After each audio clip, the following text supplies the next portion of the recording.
Carlita, permítame darle la bienvenida ya a nuestro segundo invitado.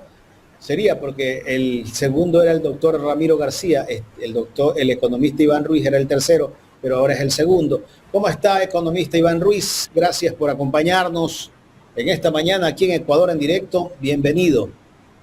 Gracias, Jaime. Buen día, Carlita. Muy buen día y a todos nuestros amigos oyentes. Un buen día. Martes 3 de Bueno, marzo. solamente hemos iniciado como que unos 10 minutos, unos 8 minutos antes, porque estaba previsto para las 9:35, ¿verdad?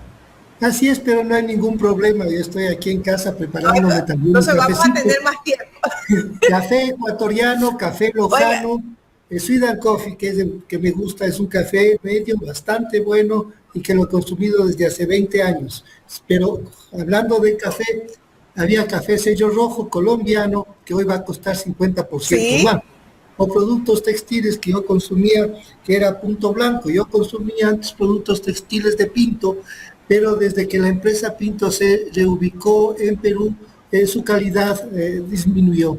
Entonces empecé a consumir Punto Blanco y justo el día de ayer fui a comprar un par de medias que costaba 7.50 y sigue costando todavía 7.50. Entonces lo que me dicen con el 50% del arancel, esto me va a costar 10.50 o $11, ¿no? Y el Ecuador efectivamente importa muchas materias primas de Colombia que son complementarias para la industria ecuatoriana.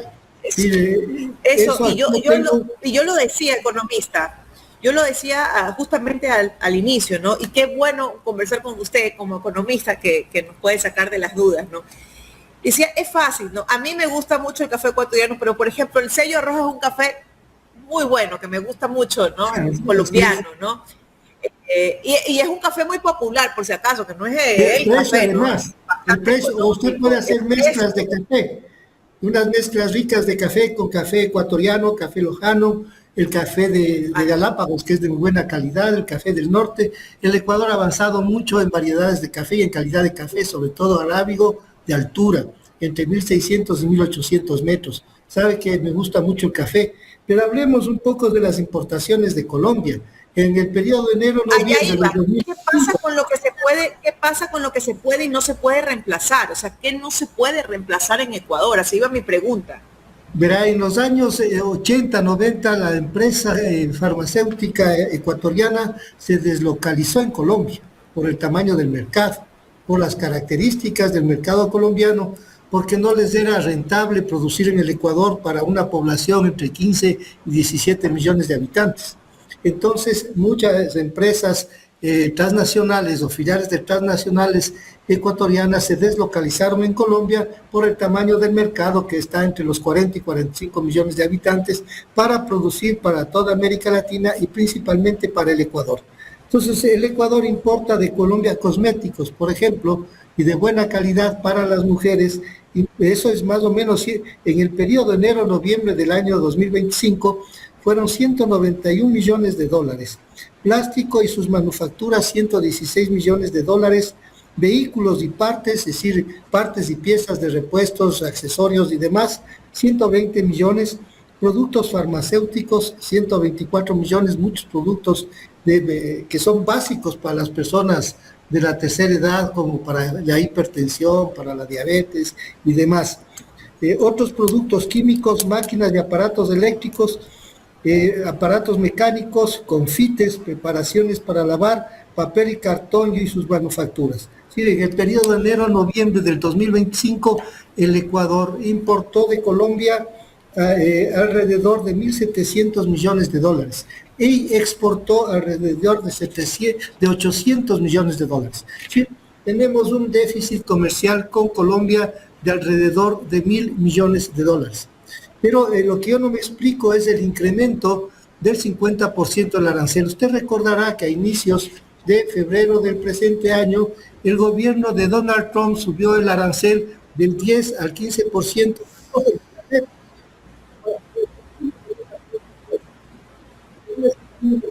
Que lo que busca es, uno, reindustrializar a los Estados Unidos. Es decir, aquellas empresas que se deslocalizaron de los Estados Unidos en el sudeste asiático principalmente y en China en la década de los 70 y de los 80, Donald Trump pretende que retorne nuevamente a los Estados Unidos para generar empleo, para reactivar el aparato productivo y para reindustrializar a los Estados Unidos, además con el objetivo de generar ingresos para los Estados Unidos. Eso tendría sentido si efectivamente los Estados Unidos podrían reindustrializarse, pero no es así porque para todos los países desarrollados, y este es un tema importante, Carlita y Jaime, dentro de la teoría económica, es importante porque tanto los Estados Unidos como Francia, Alemania e Inglaterra utilizaron la política arancelaria precisamente para llevar adelante los procesos de industrialización de esos países. En el sentido de, pero todo esto iba acompañado con políticas de Estado importantes como desarrollo de infraestructura, como desarrollo de políticas estatales en salud, en educación, de salarios, entre otros aspectos. Entonces, eso se dio durante el siglo XIX en todos estos países. Pero hoy eso no es así. Y en el caso del Ecuador, lo que a mí me preocupa mayormente es que no existe una estrategia y una política de Estado. Un perrito por ahí salió. Sí, pues el perrito también quiere ser escuchado también. No es Jack, por si acaso. No es Jack. No es Jack, pero también quiere ser escuchado el perrito, ¿no? Ya entendemos, ¿no? Bueno, así son, así pasa, ¿no? Pero bueno, mire pero no es Terian. O sea, lo que quiero aclarar a todos nuestros amigos oyentes que no es Terian, es un perrito de verdad pequeñito que yo tengo aquí en la casa. Pero como le venía diciendo, en el caso del Ecuador, no se ve este incremento del arancel del 50% hacia Colombia, una política de Estado. Una política llevada adelante, un proceso de industrialización, de desarrollo productivo, de apoyo al sector industrial. Yo recuerdo que en el gobierno de Correa hubieron 2 ministros de industria muy importantes e interesantes, además, que impulsaron la industria ecuatoriana. Javier Abad y la ministra Verónica Sion. Entonces, ahí se planteó, por ejemplo, la sustitución estratégica de importaciones. El Ecuador importaba muchos bienes y servicios y mucho material industrial. Entonces, lo que se buscó como política de país, empezar a sustituir productos de importación y empezar a producir aquí en el Ecuador, para dinamizar, para apoyar al sector industrial, para generar empleo y desarrollo de infraestructura. Recuerdo, por ejemplo, que la administración planteó un proyecto que se llamaba Renova Industria. O sea, se había hecho un estudio, y esto es bien importante, porque lamentablemente este gobierno carece de investigaciones, carece de estudios, carece de políticas. Entonces, el ministro del gobierno de industrias, el gobierno de Correa, con la administración, se hicieron estudios detallados de indicadores de productividad, de indicadores de competitividad, de productividad del capital, productividad del trabajo, intensidad del capital, relación del capital-producto, etcétera. El encadenamiento productivo hacia adelante y hacia atrás, las principales cadenas productivas que había en el país. Se hizo un análisis comparativo con la productividad, la competitividad de la industria colombiana, de la industria peruana. Entonces, sobre esa base y con esos estudios se empezó a desarrollar la sustitución estratégica de importaciones. Mire esa diferencia. Pero el estudio no solo se hizo a nivel agregado, se hizo a nivel de industria, se hizo a nivel de empresa, se hizo a nivel territorial. O sea, qué increíble, ¿no? Y adicionalmente se estaba diseñando políticas para el desarrollo industrial a nivel sectorial, a nivel territorial, a nivel de provincia, a nivel de cantón.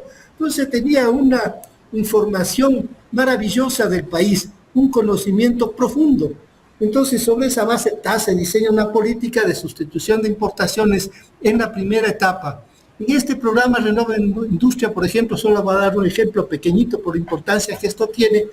Vimos, el gobierno vio que el sector de molinería y panadería, y sobre todo de panadería, tenía muy baja productividad. Era alrededor de $4,000 por personal ocupado. Entonces el gobierno implementa Renova Industria dando al Estado un crédito o financiamiento a las panaderías para que renueven su maquinaria y equipo. Por el nivel de la obsolescencia de la maquinaria industrial en el caso ecuatoriano, que en muchas ramas industriales tenía más de 20 años, ya se pueden imaginar. Con eso se triplicó la productividad del sector panadero, de 4.000 a 12.000 el valor agregado por persona. Mire usted, esas son políticas de Estado. Posteriormente, en la segunda fase, ustedes recordarán lo que se llamó el cambio de la matriz productiva. Entonces el gobierno se plantea, claro, estamos entrando en una nueva fase, estamos entrando en la cuarta revolución industrial, en la cuarta revolución tecnológica, el mundo está cambiando, tenemos que ver las principales cadenas productivas que hay en el país, hacia adelante, hacia atrás, cómo vamos a apoyar al sector industrial. O sea, trabajar con el sector empresarial, trabajar con los industriales, trabajar con políticas de Estado hacia el futuro. Entonces ahí se tuvo, de lo que yo recuerdo, el apoyo de la CEPAL, ¿no? Entonces la CEPAL apoyó con estudios, con investigaciones, con proyectos y demás. Entonces, eso sí uno entiende, pero que le suban de pronto el arancel al 50% con Colombia, realmente los empresarios acaban de señalar que se perderían alrededor de 200.000 empleos. Fíjese lo que eso significa para una economía como la ecuatoriana, que ya está en recesión, que está entrando en una fase crítica. Entonces 7.000 empresas podrían entrar en quiebra. Entonces, eso yo no me explico, no entiendo, ¿no? Entonces, vemos que el país va a la deriva, vamos a ver qué sectores van a ser golpeados, porque en el sector exportador nosotros tenemos que el Ecuador exporta enlatados, atún y pescado, por ejemplo, a Colombia, tableros de madera, grasas y aceites vegetales, minerales y metales, camarón, plásticos y sus manufacturas, cereales, papel y cartón, máquinas y aparatos eléctricos. Entonces, todos estos sectores serían fuertemente afectados de implementarse ese arancel del 50%. Pero lo que yo no entiendo es cómo si Estados Unidos sube el arancel, aquí también se pretende subir el arancel sin estudios previos, sin investigaciones previas, sin análisis previos, sin políticas de Estado. Sí, solo compare el tamaño de la economía colombiana con la economía ecuatoriana. La economía colombiana es 3 veces la economía ecuatoriana en niveles de productividad, de competitividad, de Producto Interno Bruto, entre otros aspectos. Inclusive a nivel de población, Colombia debe estar por los 45 millones de habitantes. Entonces, en vez de apoyarnos entre latinoamericanos, en vez de tener economías complementarias, se busca un enfrentamiento bajo el pretexto de que tenemos que cuidar la frontera, bajo el pretexto del narcotráfico, etcétera. Entonces, realmente es preocupante, estimado Jaime, ver el país que no tiene políticas claras de desarrollo económico, de desarrollo industrial, de desarrollo productivo, de comercio exterior, de relaciones internacionales. Es decir, estamos a la buena de Dios y el sálvese quien pueda. Esa es un poco... Dígame. ¿Usted no cree que esta decisión que toma el presidente de la República en declarar una guerra de aranceles, porque hay que ser claro en esto lo empezó Ecuador, no Colombia, y Colombia no se queda atrás, dice, bueno, a mí me ponen el 50%, yo también tengo que aplicar lo mismo, pero al parecer todo esto es por el tema de las elecciones que se avecinan en el país colombiano, donde el candidato de Gustavo Petro, al parecer, va primero en las encuestas, y lo que quiere hacer el presidente de Ecuador, de alguna manera afectar esas elecciones. Es muy probable, el gobierno de Petro ha sido bastante bueno, o sea, se ha manejado muy bien el tipo de cambio, inclusive el peso colombiano ha bajado. Yo recuerdo que estaba en 4.400, 4.300 el peso, llegó a estar en 3.600, 3.700 el peso colombiano. Hay un incremento salarial importante. La política colombiana ha sido bastante bien manejada a nivel de política económica, pero ojo Jaime, no de ahora.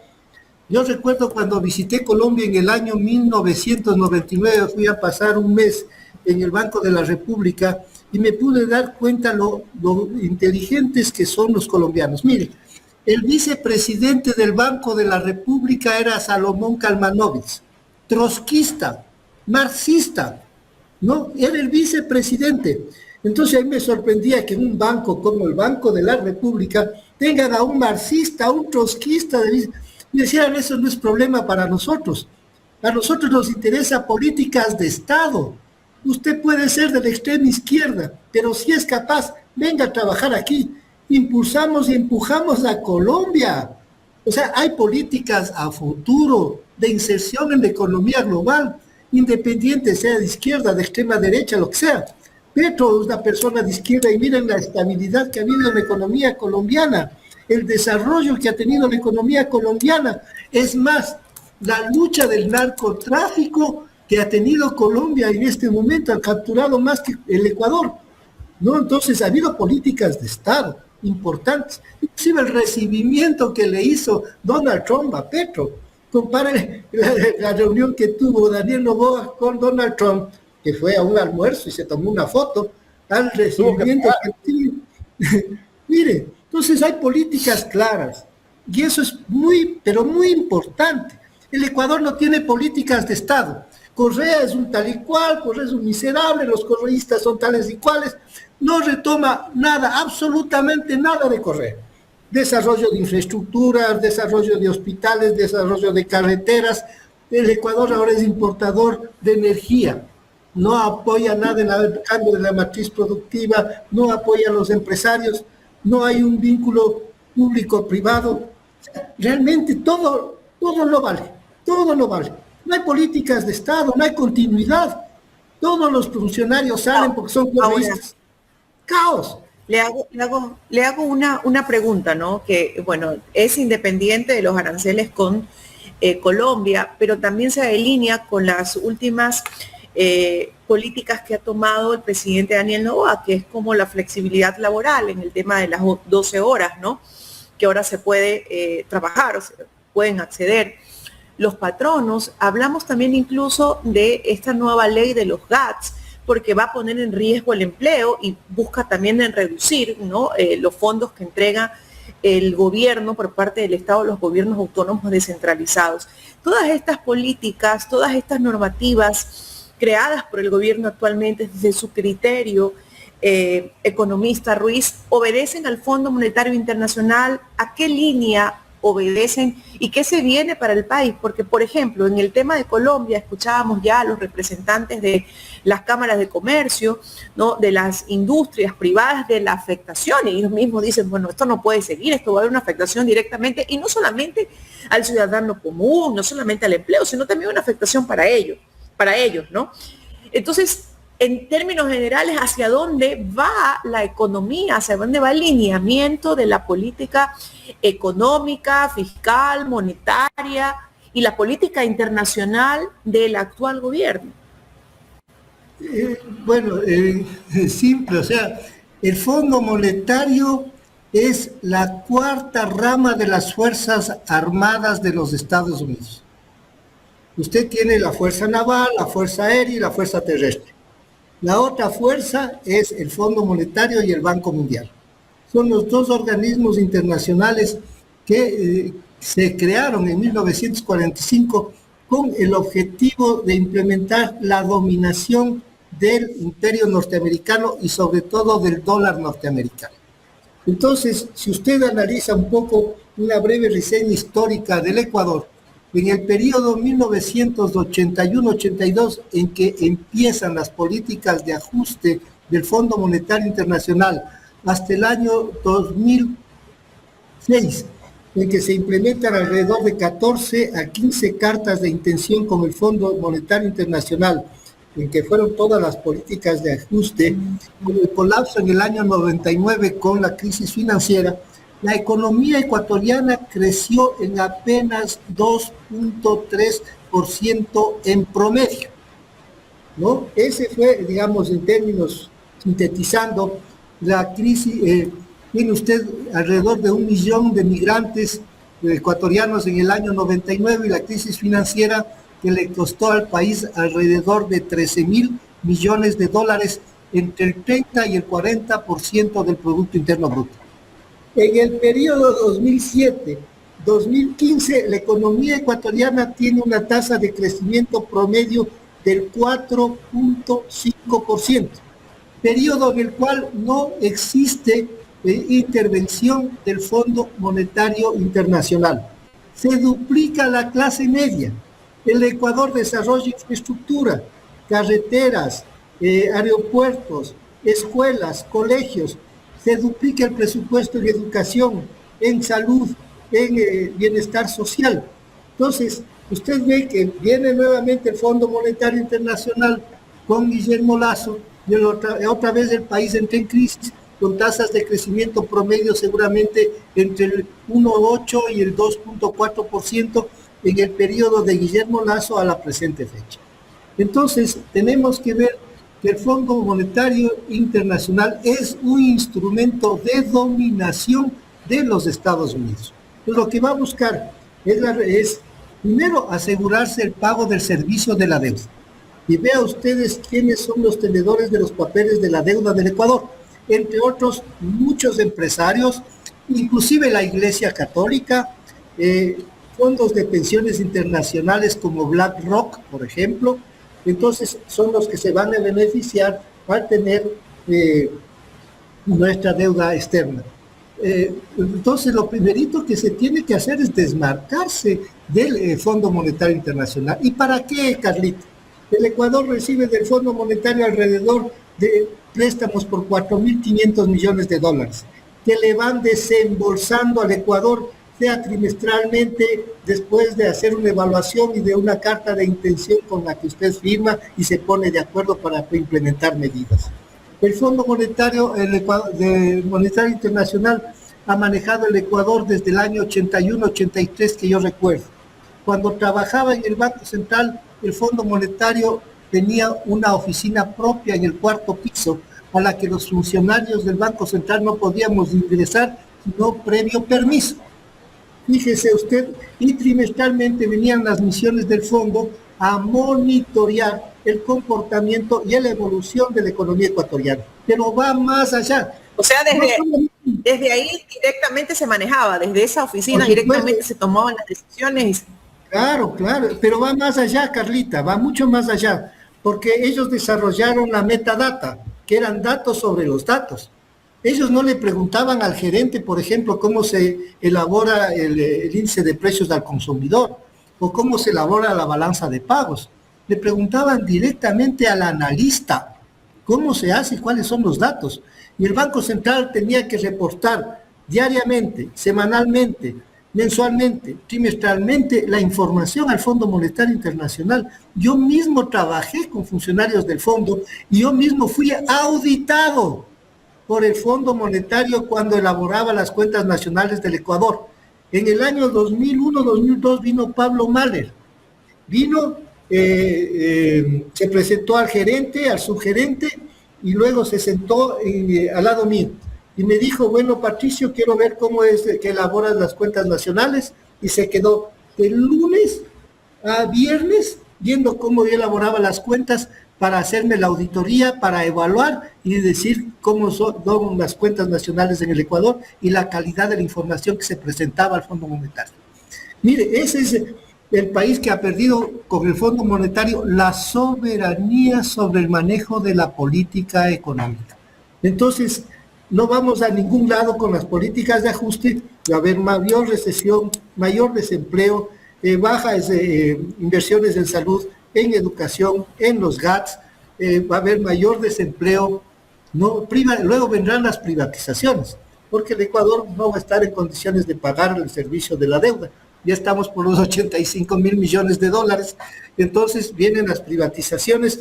Bueno, ahora sí tienen que pagarme, y para pagarme, como ustedes no tienen los recursos, tienen que privatizar hidroeléctricas, tienen que privatizar Petroecuador, etc. Entonces, ese es el objetivo.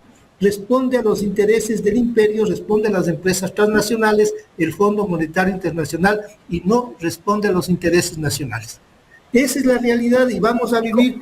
Y con eso va de la mano. Va de la mano, por ejemplo, la ley de minería y energía que ha sido aprobada ahora por el gobierno nacional. También responde a esos intereses, más allá de que el gobierno pueda tener intereses empresariales.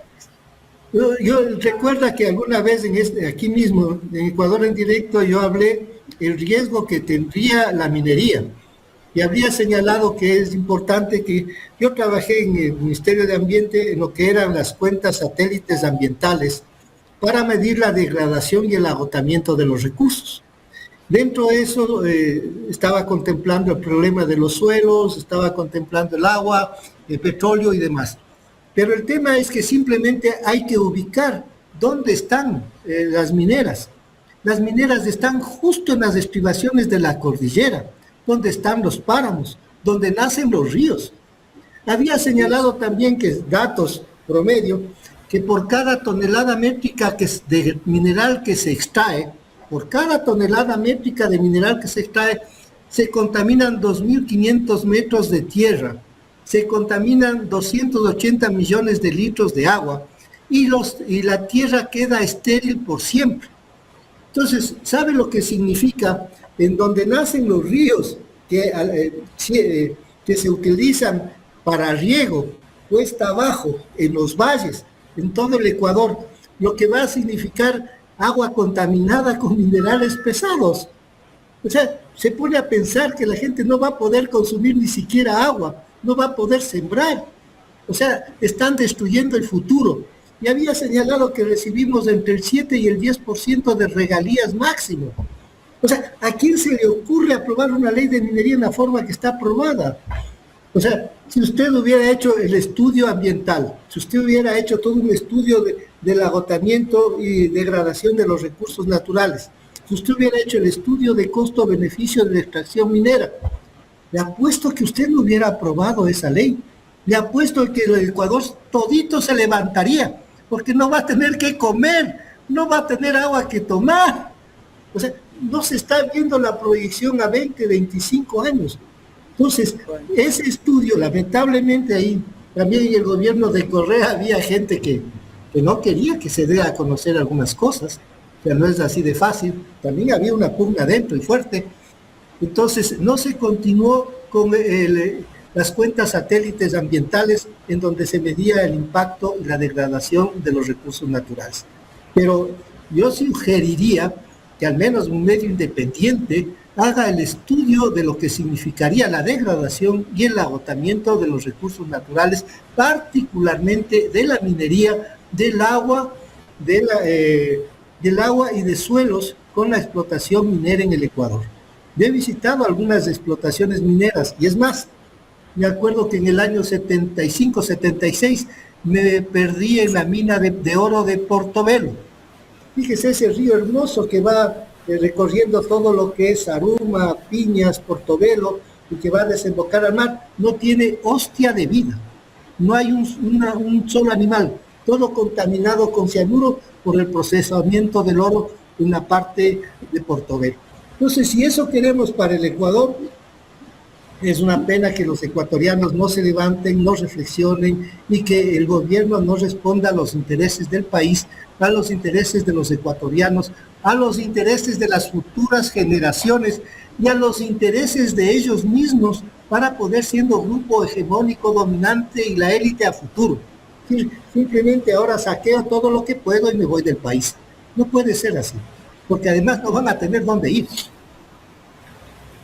Economista, y con todo esto que se está dando, no solamente en Ecuador, sino a nivel mundial, hay una guerra ya, por supuesto, marcada y dada, ¿no?, entre Estados Unidos, Israel, Irán, ¿no? En el caso de extenderse aquello y volverse más fuerte, ¿qué repercusión tendría en la economía del Ecuador esto? ¿Y por qué le pregunto esto? Porque sabemos que el actual gobierno está muy delineado al gobierno de los Estados Unidos. Entonces, nos puede perjudicar más de lo que ya estamos en el tema económico aquí en el Ecuador. Bueno, la situación en Irán es bastante complicada y compleja. Ahí usted ve cómo empezaron, intentaron en Irán hace un par de meses hacer una revolución de color, ¿no? Es decir, todo lo que fueron las agencias de inteligencia, empezando la CIA, el Mossad, los árabes sauditas y el MI6 británico, pretendieron impulsar una revolución de color. Y al principio usted vio movilizaciones pacíficas el primer y segundo día. A partir del tercer día fue una locura. Y le voy a dar un par de datos antes de entrar en tema, porque la cuestión energética es clave y crucial. En ese periodo, luego que vinieron los actos vandálicos. Estos actos se llevaron a cabo junto con actos de vandalismo que provocaron la incineración o destrucción parcial o total de lo siguiente. Fíjese en los datos. 304 ambulancias y autobuses, 700 tiendas de conveniencia, 750 bancos, 600 cajeros automáticos, 200 escuelas, 15 bibliotecas, 414 edificios gubernamentales, 300 viviendas particulares, 800 coches particulares, 24 gasolineras, 749 comisarías de policía, 120 centros de las fuerzas de seguridad vigilantes, 350 mezquitas, 2 iglesias armenias y 253 estaciones de autobuses. ¿Usted cree que eso lo hizo el pueblo iraní? ¿Usted cree que eso lo hicieron los manifestantes? Esas fueron revoluciones de color, y los iraníes, junto con apoyo de los chinos, después de algunas revoluciones de color previas, ya sabían que tras de esto estaba la CIA y el Mossad, y lograron capturar alrededor de 3.000 agentes del Mossad y de la CIA que operaban dentro de Irán, y que fueron los que hicieron estos actos vandálicos. Y si usted ve una reseña histórica, lo mismo hicieron en Nepal, lo mismo hicieron en Siria, hicieron en Libia, hicieron en Kazajstán. Entonces, esto fue lo previo a lo que hoy está sucediendo con Irán. Y mire usted, hoy acabo de leer un artículo justo, La espada de Catechón, de Alexander Dugin. Solo me permite leer el primer párrafo. Lo que ocurrió el primer día de la guerra de Estados Unidos e Israel contra Irán cambia radicalmente el equilibrio de poder en el mundo, así como las reglas de la política internacional. Trump lleva mucho tiempo diciendo que el derecho internacional no existe. Mire usted, el derecho internacional no existe. Si las Naciones Unidas no tiene sentido de que exista. Lo moral es lo que yo considero moral.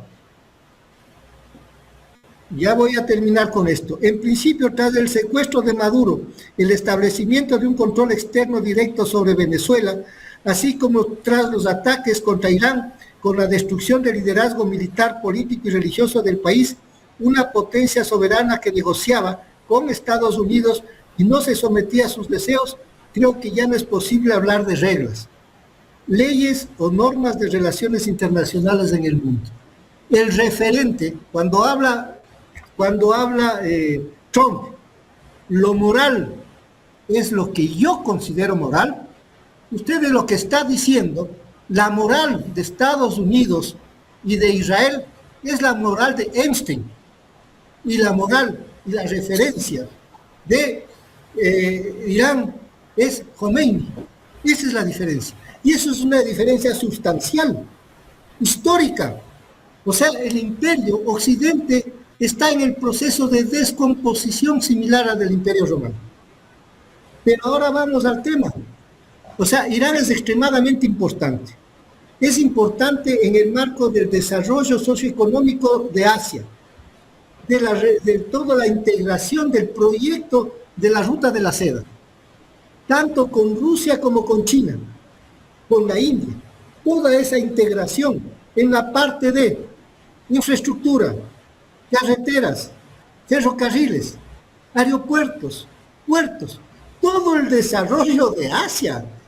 Eso es lo que está en juego, ¿no? Y además, Irán tiene el 10% de las reservas mundiales de petróleo y entre el 17 y el 20% de las remesas de gas, de las reservas de gas. Por el estrecho de Hormuz pasa entre el 20 y el 25% del petróleo mundial y del gas. Entonces, hay razones objetivas para desestabilizar al gobierno iraní. Ya en el primer día de guerra, el petróleo llegó a los $81 el barril. Y dos, el gas subió en 40%. Mira el impacto que va a tener en la economía ecuatoriana. Somos importadores de gas, somos importadores de combustible. Dígame, Jaime. Escuchaba un analista que decía que Al Ecuador le va a ir bien con el alza del precio del petróleo. Bueno, pero si es que no importaríamos gas y si no importaríamos derivados, Jaime, a lo mejor vamos a exportar más y vamos a recibir nosotros, bueno, no $81, pero porque está penalizado el petróleo ecuatoriano entre 8 y $10, pero ni así no salimos, porque usted tiene que ver lo que importamos de derivados y lo que importamos de gas. Entonces, oiga, es muy probable que suba el precio de la gasolina, el precio del diésel y el precio del gas. Bien probable, pero es más. O sea, de ser una guerra prolongada, que puede terminar perfectamente en una guerra nuclear, el tema sería extremadamente grave. Pero me voy a permitir aquí decir algo, porque la gente que está armando la guerra, sobre todo Israel y el sionismo, es gente que está fuera de foco. Mire lo que dice uno de los embajador de Estados Unidos en Israel. Mire lo que dice el embajador de Estados Unidos en Israel, para que usted se da cuenta que es gente que está fuera de sus cabales. Dice, entre comillas, Israel es una tierra de Dios. Dios dio a través de Abraham a un pueblo que él eligió. Era un pueblo y un lugar y un propósito. No, para él, el Levante, Israel, Jordania, Siria, Líbano, también incluía las grandes partes de Arabia Saudita e Irak. Todo eso es el gran Israel. Mire usted, pero lo grave de todo esto es que ni siquiera son semitas. No aceptaría que el pueblo de Israel, en su mayoría, sean de origen semita, sean del pueblo de Dios. Digo Dios, sí, son descendientes de Jesús, ¿cierto? Pero el 90% de la población de Israel es de Europa del Este. El mismo Netanyahu es polaco. Entonces, usted ya no puede entender esto. Ya son intereses geopolíticos, intereses de los Estados Unidos para impedir el desarrollo de todo el sudeste de Asia. Si usted ve en el tema geopolítico, hay un libro de Bersinski, que fue asesor de seguridad del gobierno de Jimmy Carter, que se llama El Gran Tablero Mundial. ¿Quién controla Asia y controla el centro de Asia? Controla el mundo. Entonces, quieren impedir, a como dé lugar, el desarrollo de Rusia, de China, de la India, de los BRICS. Ese es el conflicto ahorita, mientras se está dando la decadencia y la putrefacción de Occidente, que se refleja en el imperio Einstein. Esa es la élite. Nuestra élite no conocemos mucho, porque yo recuerdo, y usted recordará, Jaime, no sé si conoció los escritos de Pancho Jaime y los escritos de la Pantera Rosa. ¿Recuerda usted que los días domingos en el Expreso, la Pantera Rosa tenía un espacio para contar los chismes de la oligarquía guayaquileña? Y ¿recuerda usted cómo Pancho Jaime describía a la oligarquía guayaquileña hace 40 años? En su lenguaje, Pancho Jaime les decía las verdades. El tema de los Einstein ecuatorianos. No sabemos cómo sea ahora, pero le aseguro que sí hay, pues, algunos sí hay, pero nadie los escribe, ¿no? Por el temor, seguramente. Economista, siguiendo con el tema de lo que está pasando en Medio Oriente, ¿no? Al parecer no ha sido tan fácil, ¿no? Después de que asesinan al ayatollah y ver al presidente Donald Trump celebrar el asesinato de un líder espiritual de Irán y ver cómo había caído también parte de la cúpula militar de las Fuerzas Armadas Revolucionarias de Irán. Hemos visto que han estado preparados los iraníes para esta guerra, ¿no? En pocos meses. Yo tengo aquí algunos materiales que le puedo hacer llegar si gusta, pero ya desde el año 2002-2003, la política de los Estados Unidos tenía que ver con la reconfiguración de Medio Oriente. Y usted puede ver en los trabajos del coronel Barnett, del coronel Peters, del almirante Zebrowski y de Donald Rumsfeld, que fue secretario de Defensa. en donde ellos ya se plantean la reconfiguración del Medio Oriente e inclusive lo tienen mapeado. Entonces empezaba la escala con Irak, Libia, Siria, Líbano, etcétera. Después iba hacia Irán y también, ojo, Turquía. ¿Por qué cree usted que los turcos están avanzando hacia Siria? Entonces, ese un poco tenían previsto, pero los iraníes estaban ya preparando desde hace más de 20 años a lo que venía. Y además es un ataque a traición. Lo grave de esto es la escalada, Jaime. O sea, la escalada y un poco como que los portaaviones Abraham Lincoln, el portaaviones Abraham Lincoln tuvo que empezar su retirada porque fue alcanzado por misiles iraníes, ¿no? Claro, pero lo grave de todo esto de la guerra es que la escalada es lo que me da más miedo. Pompeo, ojo, que fue el jefe de la CIA en los Estados Unidos, decía lo siguiente: a mí no me importa, así decía, textual, yo lo tengo ahí adentro, no me importa si hay guerra nuclear y si todos morimos, Jesús escogerá a los suyos. Entonces, con gente que tiene ese pensamiento, ¿qué puede pasar en el mundo? Mire las declaraciones del día de ayer del jefe del Consejo de Seguridad ruso, el vicepresidente Dmitry Medvedev, dice lo siguiente: si Trump continúa con su descabellado plan de cambio de régimen criminal, sin duda comenzará la Tercera Guerra Mundial y cualquier acontecimiento podría ser el detonante. Cualquier cosa. Eso, el ataque a Irán es una guerra entre Estados Unidos y sus aliados para mantener el dominio global. Los cerdos no quieren salir del comedero. Lo dice textualmente. Entonces, pero ojo, el tema de los Estados Unidos, Jaime, es geofísico. Los rusos lo conocen y lo han advertido 2 veces, en los años 80 y en los años 90. El tema de los Estados Unidos es su vulnerabilidad en caso de un ataque nuclear. Los rusos necesitarían 2 misiles nucleares, el uno en la caldera de Yellowstone y el otro en la falla de San Andrés. Mire, ¿cómo se le puede ocurrir a alguien que esté en sus cabales querer armar una guerra nuclear a estas alturas? Una bomba nuclear en Yellowstone desaparece el 50% del planeta.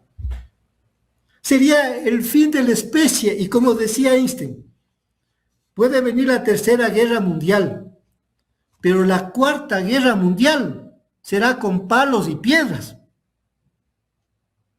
Queremos eso para el futuro de la humanidad, cuando con todo el desarrollo económico que hoy existe, con toda la tecnología que hoy existe, con todo el poder que tienen los Estados Unidos, podía dar un giro radical a la humanidad, Jaime.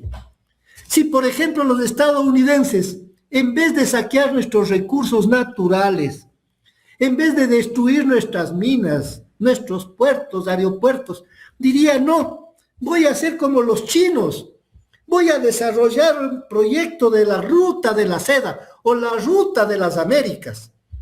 Vamos a construir una red de carreteras, de ferrocarriles, de infraestructura a lo largo de toda América del Sur para integrarnos los americanos, y sería un nuevo plan Monroe.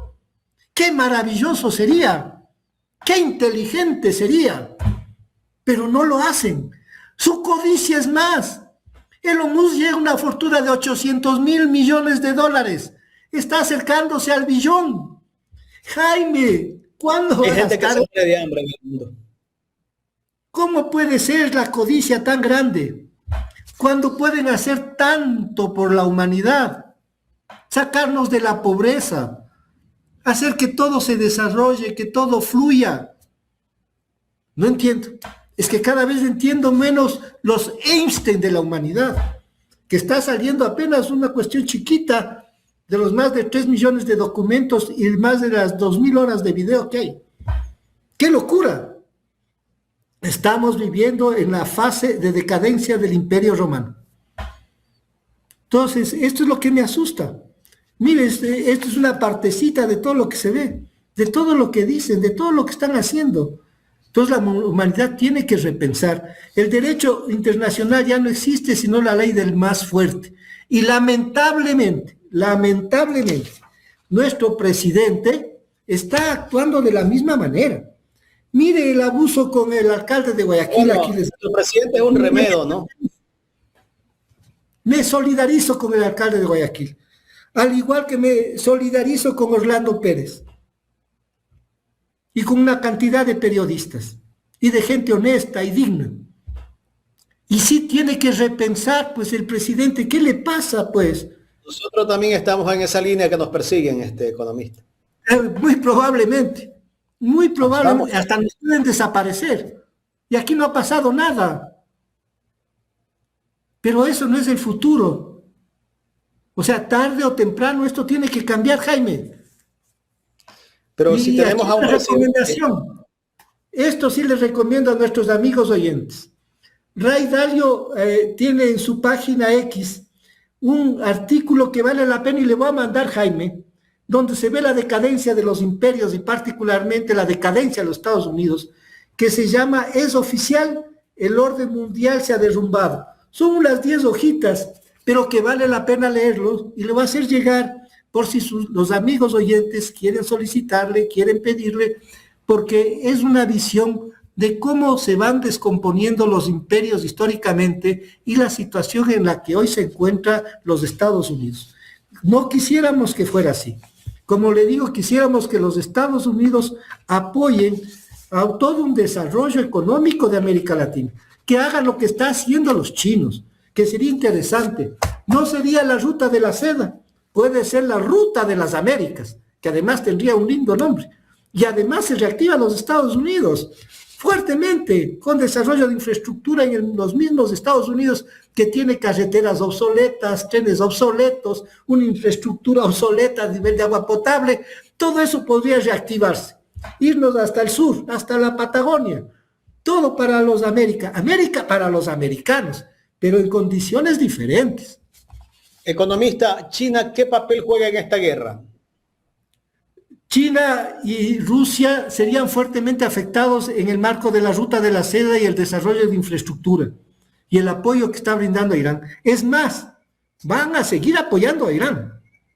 Ahorita los chinos deben estar apoyándole a nivel logístico, a nivel de armamento, y probablemente si la cosa escala, puede haber una intervención directa de los chinos y de los rusos. Y la escalada ya no controla. Ojo, Mao Zedong en los años 70 decía eso. Es una cita de un libro del historiador, historia del siglo XXI, creo que es un historiador inglés. Pero Mao Zedong decía casi textualmente lo que voy a decir. No importa si hay guerra nuclear y mueren 400 millones de chinos, pero desaparecen los Estados Unidos, pues. Son 1.400 millones de chinos. Y China después, usted recuerda la marcha militar que hicieron los chinos recientemente y lo que dice Xi Jinping, ¿no?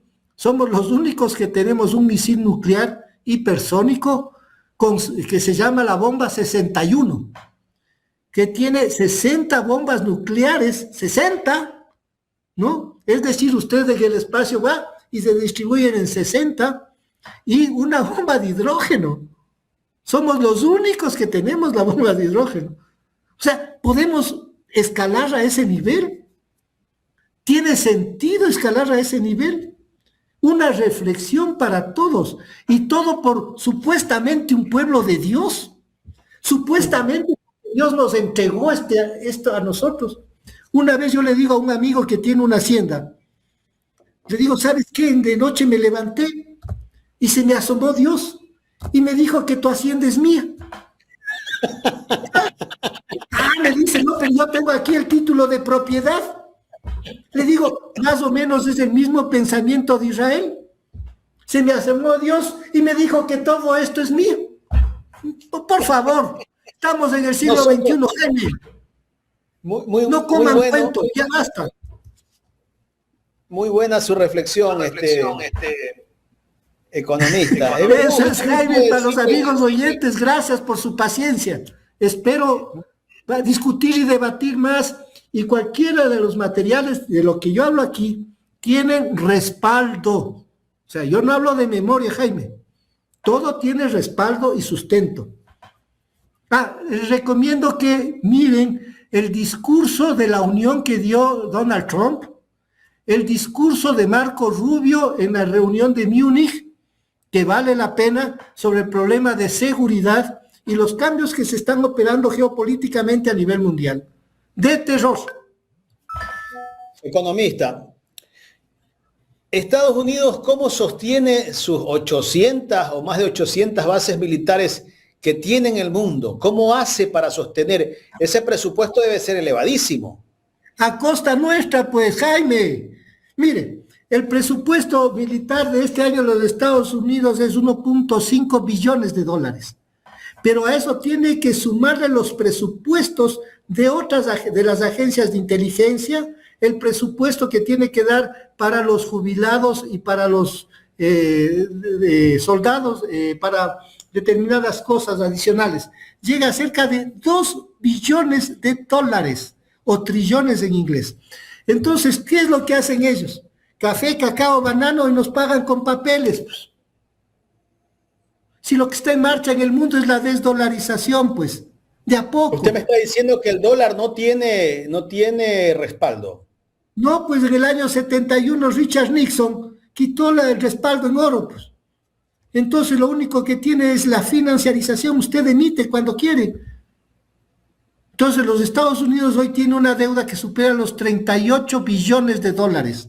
Esto es el 120% del Producto Interno Bruto, más la deuda de los hogares, más la deuda y dentro de la deuda de los hogares, deudas de tarjetas de crédito, deudas en educación, deudas en sector inmobiliario, llega como a 50 billones, el equivalente al 50% del Producto Interno Bruto.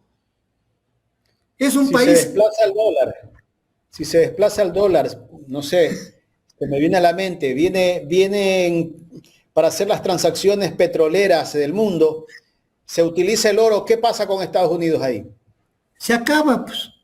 A ver, veamos, yo no sé si este año les devolvió el oro físico a los alemanes, como 1.700 toneladas. ¿Les devolvería? ¿Existirán? Vean la duda. El tema del oro, el peor error que hicieron los gobiernos en el Ecuador es vender el oro físico, Jaime. Mientras los bancos centrales a nivel mundial están acumulando oro, el Ecuador vende. ¿Usted puede imaginarse eso? Entonces, en cualquier momento va a ser un proceso. No es que digo, mañana ya desaparece el dólar. Es un proceso. Mire, la caída del Imperio Romano duró 500 años. La caída del Imperio Inglés, 250 años. La caída del Imperio Mongol, 75 años. La caída del Imperio Holandés, igual. La caída del Imperio... Si cae el imperio estadounidense, ¿qué imperio vendría? ¿El imperio chino? Espero que no. A ver, los chinos tienen otra política, lo que yo les decía. O sea, los chinos tienen la ruta de la seda. Dicen, a mí no me interesa saquear a los países, sino tener acuerdos y convenios. Entonces, se implementan la ruta de la seda. Obras de infraestructura, mire usted los documentales de la ruta de la seda. Ferrocarriles, puentes, puertos, aeropuertos. Aquí en América Latina, el puerto de Chancay, el ferrocarril que va a unir y atravesar América del Sur, de este a oeste. Entonces, esas son políticas totalmente diferentes a las de los norteamericanos. Para los gringos es saquear, robar, llevar. Irse a Venezuela, secuestrar y llevarse el petróleo. Irse acá, robarse y llevarse el petróleo en Irán, en Siria, en Libia. Pero los otros piensan de manera diferente, los chinos piensan de manera diferente. Aquí ganamos todos. A lo mejor los chinos van a ganar más, pero no se va a empobrecer, pues. Por eso le decía, un nuevo proyecto, una nueva doctrina Monroe, diferente, repensada, que se plantee la ruta de las Américas, con desarrollo de infraestructura, de puertos, aeropuertos, carreteras, ferrocarriles, que nos una toda América del norte, Centroamérica y el sur. Sería maravilloso, pues. Y que combatan la pobreza, ¿no? Que combata la pobreza y el hambre en el mundo, ¿no? Sería una maravilla y pueden hacerlo. Además les convendría a ellos, porque tienen carreteras obsoletas, ferrocarriles obsoletos, provisionamiento de agua obsoleto y viejo. Pucha, invertir en ellos mismos y en toda América, les apoyamos con fuerza. Los gobiernos dirían, claro que sí, los pueblos dirían, vamos, con fuerza. Pero si usted viene solo a saquear, dice, hasta la miércoles. Entonces hay un pensamiento diferente, el de los chinos, el de los BRICS, el de un mundo multilateral en que todos ganan, quizás no proporcionalmente igual, pero todos ganan, a un gobierno de saqueo y de lleves. Son dos conceptos diferentes, dos formas de ver el futuro de manera distinta. Entonces, eso es lo que yo percibo y miro. Por eso le sigo un poco a los BRICS, les sigo a los chinos también, les sigo a los rusos.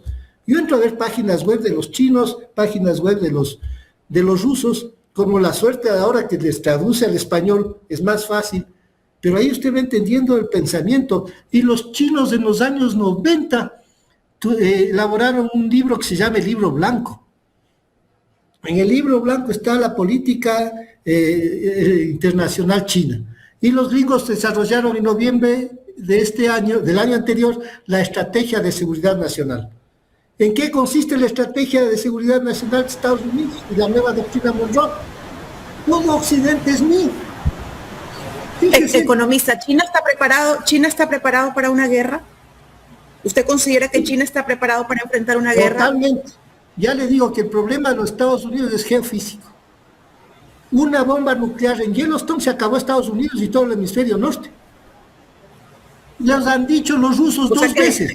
Es más preocupante de lo que la gente pudiera creer, ¿no? Claro, el tema de y la que otra bomba Estados nuclear Unidos en inicia la una casa guerra. están en riesgo. O sea, ¿cómo se le ocurre teniendo esa vulnerabilidad armar una guerra? Y tienen los misiles supersónicos que no necesitan llevar portaaviones ni nada, lo lanzan desde cualquier parte de China. Dan la vuelta al mundo. Y los rusos igual. Entonces, por eso, usted puede desmantelar todo eso, todo el desarrollo militar. Si yo les leería todo lo que están pensando sobre el... Verán, si me permite 30 segundos, porque vale la pena. Sí. Bueno, las personas hasta eso, las personas que nos están viendo, pongan like, apoye con el like al canal. Y recuerde que también este canal se sostiene con sus aportes, Haga su aporte. Si no tiene la opción de hacer superchat, hay una cuenta de ahorros del Banco Internacional 8043801.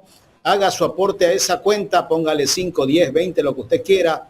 Lo importante es que aporte a Ecuador en directo. Y si no es esa cuenta, hay una cuenta de PayPal. En PayPal estamos como jaimeandres11@hotmail.com. Ahora sí, economista. Mire, ponga su like, comparta la transmisión y participe del superchat.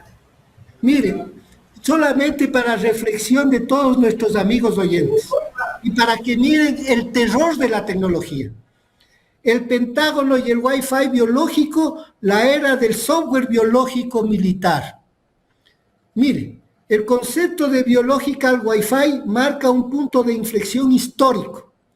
El Pentágono impulsa tecnologías para programar, impulsa tecnologías para programar células vivas a distancia, transformando el ADN en software biológico reescribible.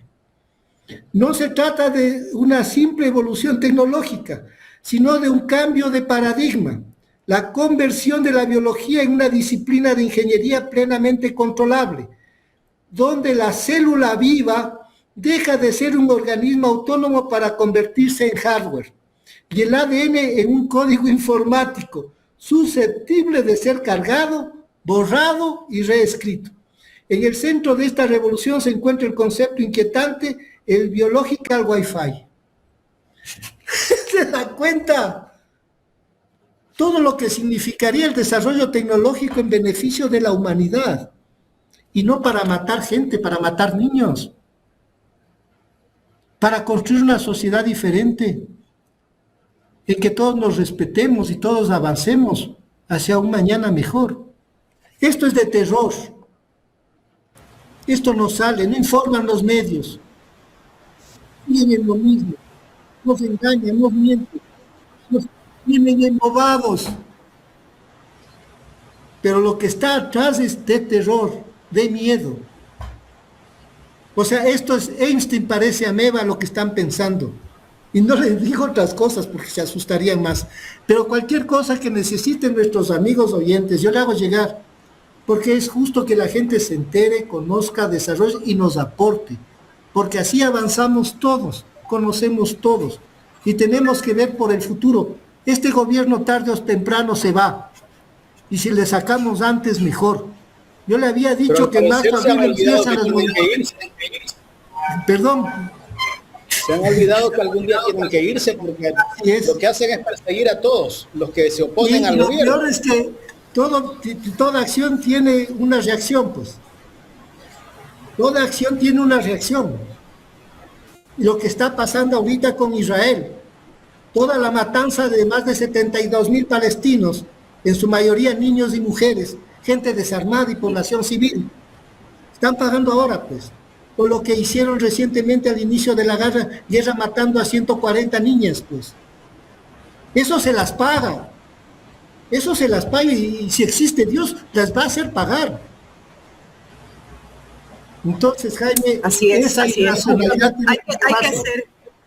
Economista, ahora yo creo que tiene usted vidas. razón, hay que hacer una reflexión sobre justamente ese tema de las vidas perdidas.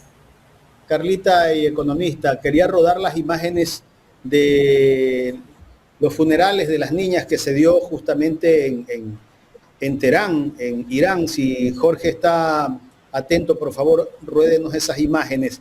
Sería importante para que la gente conozca cómo el pueblo de Irán está indignado de todo lo que ha ocurrido, que asesinaron a la ayatolá, líder espiritual, a la cúpula de las Fuerzas Armadas, donde justamente pues se dio eso el día sábado. Las imágenes son bastante multitudinarias, porque justo esto fue el día de ayer, me parece. Aquí están las imágenes de la despedida de las niñas que fueron asesinadas en la escuela donde cayó la bomba. 173 niñas muertas, ¿no? Sí. Mire. Y muchos estas imágenes las toman como, sacan de contexto todo, ¿no? Dicen que esas imágenes es el pueblo que protesta en contra del régimen. Así llegan a inventarse cosas.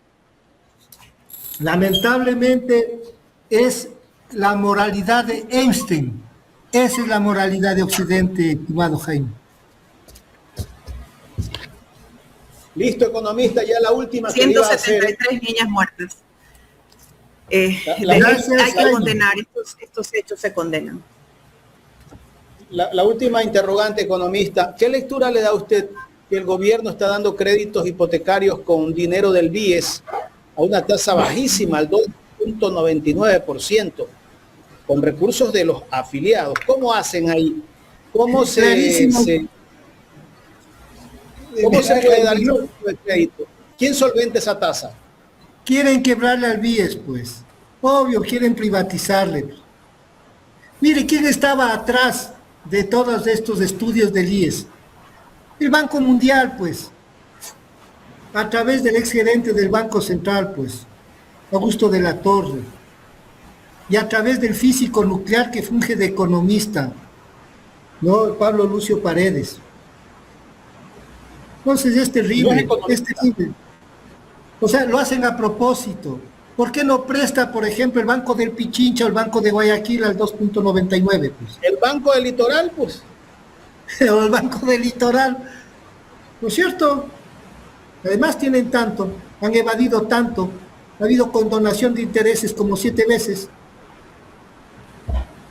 Sume, ojo, Jaime, sume las condonaciones de deuda desde hace 20 años. ¿Cuánto condonación de deudas ha recibido cada grupo económico? En total unos 15,000 millones de dólares. ¿Ah? Aproximadamente. Jaime, gracias, y Carlita por su paciencia. Espero no haberles aburrido a nuestros amigos oyentes y espero críticas que son bienvenidas, aunque sean fuertes, pero uno aprende y desarrolla y crece. Críticas, economista, usted lo aplaude la audiencia porque está muy satisfecha por el análisis. Gracias, pero igual que me hagan críticas, a mí no me duele eso, aprendí desde muchacho eso. Gracias, Carlita, un buen día a todos. Gracias al economista Iván Ruiz. Gracias al economista Iván Ruiz que nos acompañó en esta mañana. Súper importante las expresiones de él, lo que hemos conversado sobre hacia dónde apunta, ¿no?, la política monetaria, fiscal internacional del actual gobierno y también la repercusión que se va a tener frente a la imposición, ¿no?, a la guerra arancelaria frente a Colombia. Eso es importante. Y no olvidarnos también, ¿no?, de a nivel internacional lo que está pasando, cuál es la agenda que se tiene ahora y por supuesto, Jaime, la cantidad de muertes. Esas imágenes tienen que llegarnos al corazón. Son 173 niñas que fallecieron. Yo creo que eso tiene que ablandarle el corazón a cualquier ser humano.